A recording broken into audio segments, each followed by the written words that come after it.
Assalamualaikum warahmatullahi wabarakatuh. Perkenalkan, nama saya Priscina Agus Informasia dari kelas 2 SID.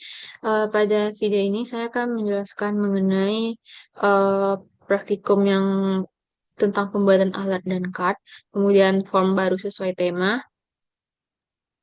yaitu tema saya baby shop, kemudian penggunaan state, reusable component, and conditional rendering. Nah, pertama saya akan menampilkan untuk result hasil dari praktikum yaitu penerapan alert dan card-nya. Di sini saya sudah memiliki, saya sini menerapkan komponen card pada user form-nya. Di sini pertama ini adalah kita pertama harus mengimport komponen card-nya, kemudian ini adalah pemanggilan fungsi dari komponen card, pemanggilan komponen card-nya.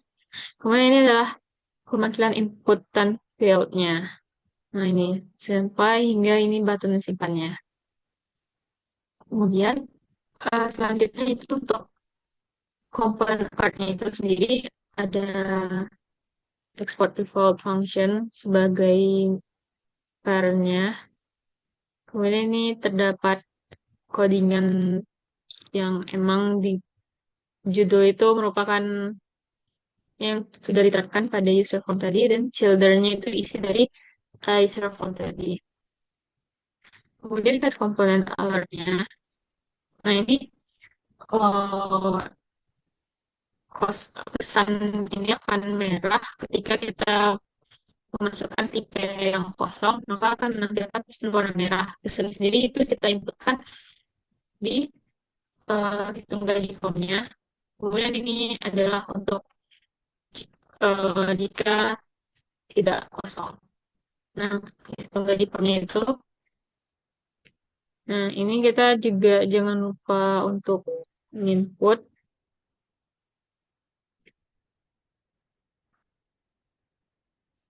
Nah, ini adalah input fieldnya tadi. Ini. Nah, selanjutnya ini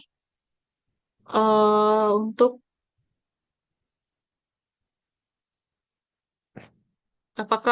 untuk menyeleksi apakah dia kosong atau tidak. Nah, ini merupakan codingannya. Pesan ini bakalan tampil kalau dia kosong. Nah, kemudian dia akan menampilkan silakan masukkan gaji yang valid, tidak boleh kosong, dengan bordernya itu red dan tulisannya pun juga red. Nah, tapi jika tidak kosong, maka dia akan menampilkan total take home pay ini dan menyesuaikan dengan eh, rumusan yang sudah dimasukkan di sini. Nah, untuk hasilnya itu, nah untuk hasilnya itu di sini, ini yang untuk tambah user tadi, di sini card-nya memang sudah terinput. Kemudian ini untuk hitung gaji. Nah, ini kan karena kosong, dia akan menampilkan pesan teks silahkan masukkan gaji yang valid karena dia kosong. Nah, jika kita masukkan angka, misalnya 08, nah dia akan menampilkan pajak itu, langsung menampilkan hasil dari pajak tersebut.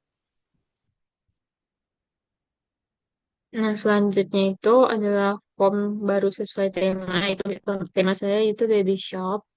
Nah, ini merupakan file codingannya. Ini kita mengimport new state dulu untuk penerapan new state-nya. Kemudian ini adalah import input field-nya dalam penggunaan reusable component. Kemudian ini adalah parent-nya, function parent. Nah, kunci ini sendiri itu untuk penyimpanan data eh, yang di dalam state. Nah, ini juga. Nah, selanjutnya ini adalah eh, untuk memvalidasinya. Jadi ketika ini bukan, jika ini kosong, maka dia akan menampilkan pesan ini wajib diisi. Kemudian jika nama ini diisi dengan angka, dia juga akan menampilkan pesan error seperti ini. Nah, begitu juga dengan nomor teleponnya yang tidak bisa diisi dengan eh, string atau huruf teks. Nah, begitu juga dengan jenis member yang harus dipilih terlebih dahulu.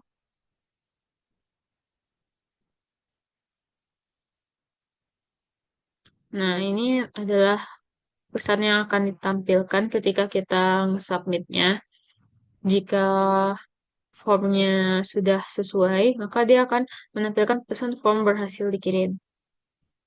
Nah, selanjutnya ini return-nya.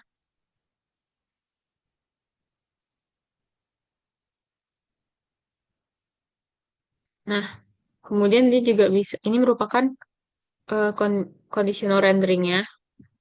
Yang conditional rendering ini sendiri juga bisa ditandai dengan diawali oleh kurung ini, kurung karawal.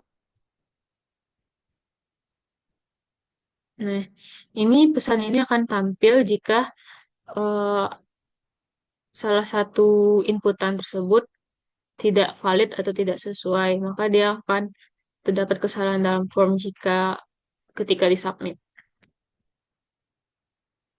Nah, ini merupakan input field-nya yang tadi ada di dalam komponen ini sendiri. Itu di komponen ini.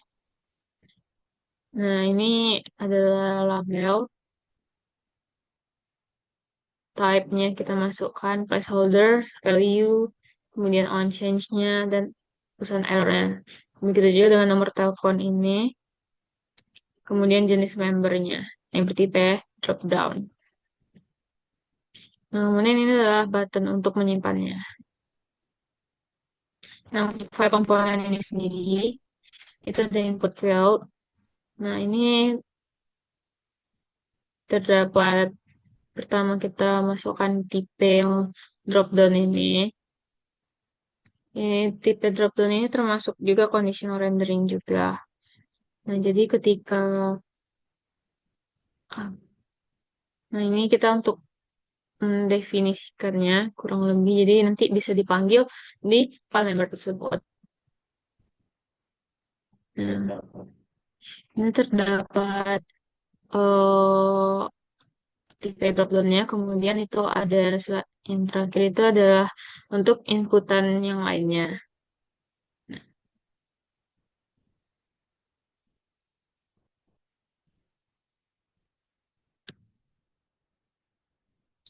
Nah, outputnya sendiri itu kita bisa melihat di sini.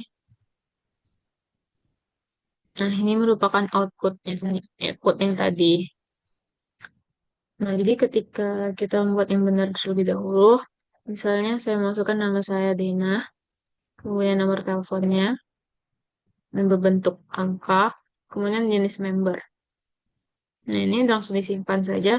Nah, di sini formnya sudah berhasil dikirim karena isi dari data tersebut sudah valid atau sesuai. Nah, jika inputan ini saya ubah nama membernya saya buat menjadi angka, misalnya ini. Kemudian nomor teleponnya saya ubah menjadi string atau kata atau teks. Itu dia nanti bakalan menampilkan. Nah, jenis membernya juga saya kosongkan. Nah, ketika saya mencet simpan, dia akan mem- membuat memperingati ya terdapat kesalahan dalam form. Nah, di sini juga tampil ini nama tidak boleh berupa angka, nomor telepon harus berupa angkanya juga,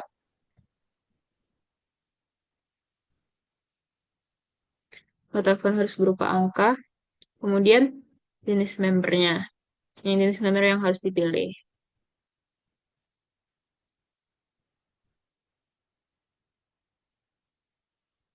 Nah, ini adalah formnya yang kosongan. Saya akan mencoba untuk langsung menyimpannya saja. Nah, ini dia akan menampilkan pesan nama member wajib diisi, nomor telepon wajib diisi, dan member harus dipilih. Nah, mungkin sekian video dari saya, penjelasan dari saya. Mohon maaf bila banyak kekurangan dan kesalahan. Assalamualaikum warahmatullahi wabarakatuh.